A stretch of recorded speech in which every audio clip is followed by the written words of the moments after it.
Hello guys, Assalamu alaikum. Welcome back to my YouTube channel. Subscribe and follow me now. তো guys, আজকে যে গল্পটি বলবো সেই গল্পটি একটি পরিবার সম্পর্কে, যে পরিবারে সবসময় সুখ শান্তি ছিল, কিন্তু একটি ডাইনি তাদের পরিবারে এসে সেই সুখ শান্তি নিয়ে যায়। সেই পরিবারটিকে পারবে সেই ডাইনির হাত থেকে বাঁচতে? তো গাইস, আজকের গল্পটি খুবই চমৎকার হতে যাচ্ছে। তাহলে চলেন গল্পটি শুরু করা যাক। বাবা পলাশ, তুই তোর জীবনের একটি ধাপ পার করেছিস। বাবা, তোর বিয়েতে আমি খুবই খুশি। বাবা পলাশ, আমি বলেছিলাম না তোর জীবনে তুই একটি সুন্দরী বৌমা পাবি? বাবা দেখ, ভগবান তোর চোখ খুলে দিয়েছে। মা, তুমি ঠিকই বলেছ। চন্দন একজন ভালো মনের মেয়ে। মা, তুমি দেখো আমাদের জীবনের আর কোনো দুঃখ কষ্ট থাকবে না। মা, ভগবানকে অসংখ্য ধন্যবাদ। বাবা ঠিকই বলেছিস। মা চন্দনা, তোমাকে এই বাড়িতে স্বাগতম। তোমাকে আজকে রাজধানীর মতো লাগছে। ধন্যবাদ মা, আমি এই বাড়িতে এসে খুবই খুশি। আর মা, আমার জন্য একটা সুখী পরিবার হতে পারি, সেজন্য ভগবানের কাছে প্রার্থনা করবেন। তাহলে মা, আমরা কি ভিতরে যেতে পারি? তাহলে মা আসো, চলো ভিতরে যাই। তো চন্দনা, আমি এখন বাজারে যাব, তো তুমি মাকে নিয়ে ভালোভাবে থেকো। আমি সন্ধ্যার দিকে চলে আসব, তো থাকো। তো তুমি ভালোভাবে বাজারে যেও এবং কিছু বাজার করে নিয়ে আসো। তো সন্ধ্যার দিকে চলে আসো তুমি তাড়াতাড়ি। আচ্ছা যাই চন্দনা, ভালো থেকো, তুমি মাকে দেখো।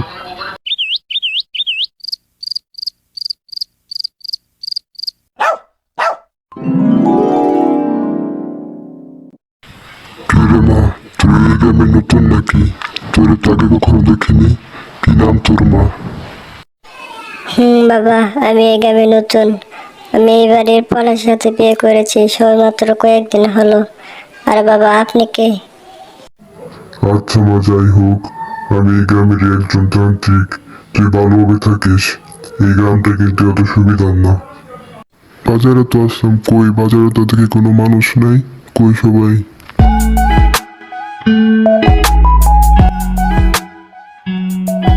ওই দাদা, একটু শুনুন তো। ভাই বলো, কি বলতে চাও তুমি? আচ্ছা দাদা, আজকে বাজারে মানুষ নেই কেন? বাজার দেখি পুরাই ফাঁকা। কি জানি ভাই, আমি আজকে বাজারে বেশি একটা মানুষ পাইনি।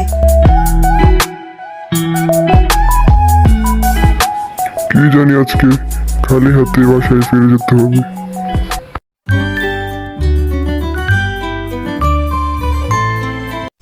আচ্ছা বাবা, ঠিক আছে, ভালো থাকবেন আপনি।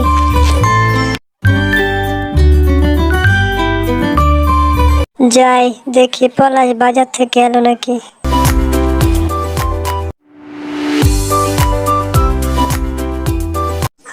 কি গো, আসছো তুমি? তোমার জন্য বসে অপেক্ষা করছিলাম আমি। তো আজ দেখে তোমার বাজারের ব্যাগ খালি, বাজার সদাই করো নাই?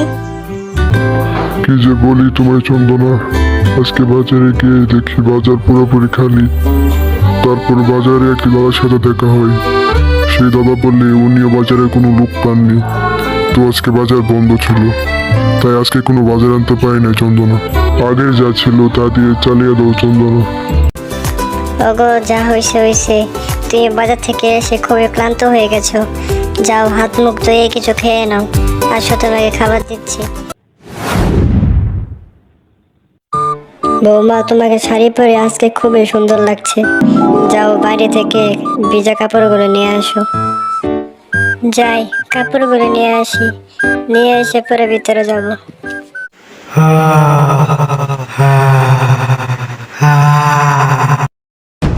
কিরে চন্দনা, তোকে এই বাড়ির মধ্যে অনেকদিন ধরে দেখছি। তোর আজকে রেহাই নেই, তোর আজকে মেরে ফেলবো। কারণ তোর শ্বশুর আমাকে এবং আমার বরকে মেরে ফেলেছে।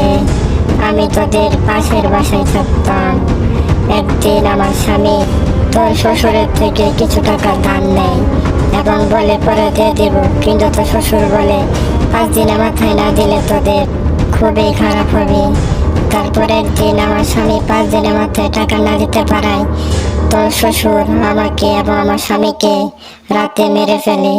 এরপর থেকে আমি প্রতিশোধ নেওয়ার জন্য খুব চেষ্টা করেছি এবং তোর শ্বশুরকে আমি মেরে ফেলি। এখন আমি তোকেও মেরে ফেলবো চন্দনা।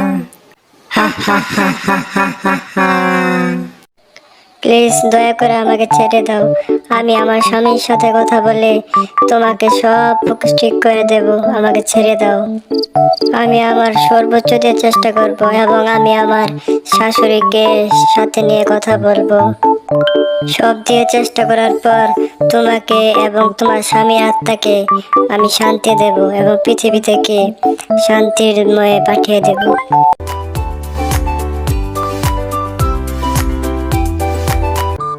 পলাশ, তোমার সাথে খুবই প্রয়োজনীয় একটি কথা আছে, আমি বলবো, তুমি শুধু শুনবা। কথাটি হলো, আমি কালকে সন্ধ্যায় বাহির থেকে কাপড় চোপড় আনবার সময় একটি ডাইনির সাথে আমার দেখা হয় এবং সেই ডাইনিটা আমাকে বলে তোমার বাবার কাছ থেকে একটি লোক, মানে ওই ডাইনিটির বর, তোমার বাবার কাছ থেকে কিছু টাকা নেয় এবং তোমার বাবা বলে কয়েকদিনের মধ্যে দিয়ে ফেলতে, কিন্তু তার স্বামী কয়েকদিনের ভিতরে দিতে না পারায় তোমার বাবা ওনাকে এবং তার স্বামীকে হত্যা করে ফেলে। তখন সেই ডাইনিটি আমাকে মারার জন্য তেড়ে আসে। তখন আমি তাকে বুঝিয়ে বলি তোমাকে এবং তোমার স্বামীর আত্মাকে আমি পৃথিবী থেকে শান্তির দিকে নিয়ে যাব, সেই জন্য আমাকে কিছু সময় দাও। তখন সে আমাকে কিছু সময় দিয়ে সেখানে ছেড়ে দেয় এবং সে চলে যায় এবং আমিও চলে আসি। তো পলাশ, তুমি কি এগুলো কথা আগে কোনো সময় জানতে? তুমি এগুলো কি বলছো চন্দনা? যাও, তুমি এগুলো কি বলছো? আমার তো বিষয় হতেছে না। আমার বাবা এত খারাপ ছিল, সামান্য টাকার জন্য একটি লোককে মেরে ফেললো। এটা কোনো ভালো কাজ? হে ভগবান, তুমি মাফ করো আমাদের। আমার বাবার এগুলো করে ঠিক হয়নি ভগবান। যাই হোক, চলো চন্দনা, এই বিষয়টি নিয়ে মার সাথে কথা বলি। দেখি মা এই বিষয়টা সম্বন্ধে কিছু জানে নাকি, কোনো তথ্য খুঁজে পাই নাকি। চলো মার কাছে যাই।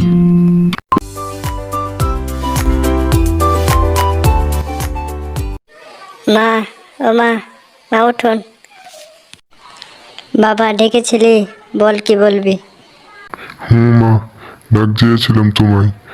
তোমার সাথে কিছু প্রয়োজনীয় কথা ছিল, তাও আবার বাবার ব্যাপারে। আচ্ছা মা, বাবা যে দুটি হত্যা করেছে তা কি তুমি জানো?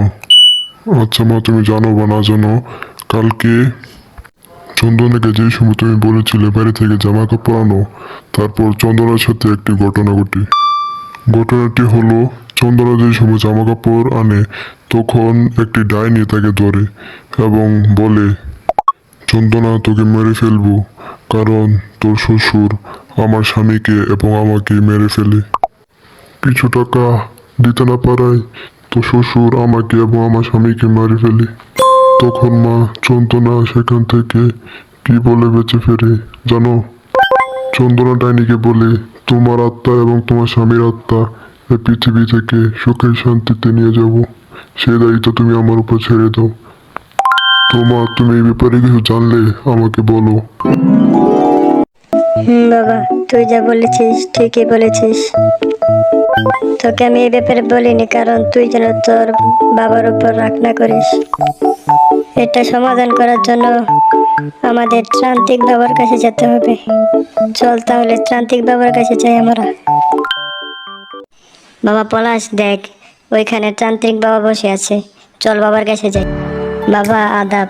বাবা, আপনাকে আমার এখন খুবই প্রয়োজন। হয়েছেটা কি, 10 বছর আগে আমার স্বামী দুটি হত্যা করে। মৃত দুই লোকটি ছিল স্বামী স্ত্রী। এখন বাবা, মৃত স্ত্রী ডাইনি হয়ে কালকে সন্ধ্যায় আমার বৌমাকে বলে তোকে মেরে ফেলবো এবং তোর সব পরিবারকে মেরে ফেলবো।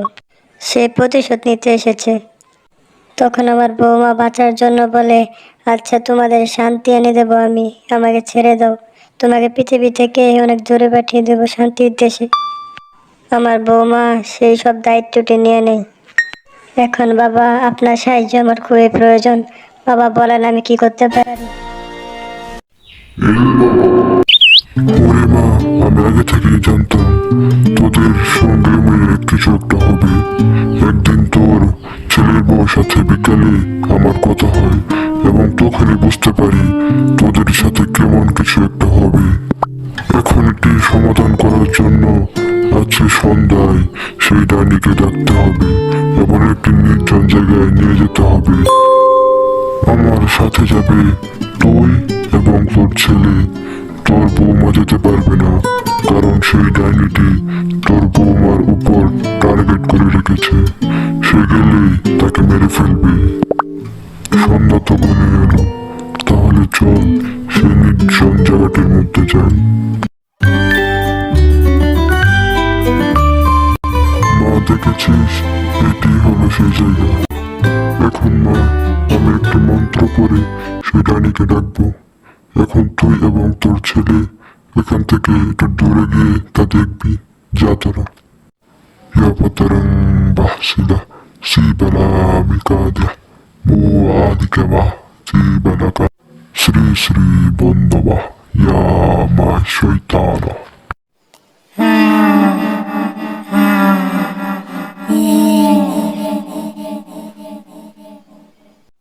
এই ত্রান্তিক, তুই আমাকে ডেকেছিলি নাকি?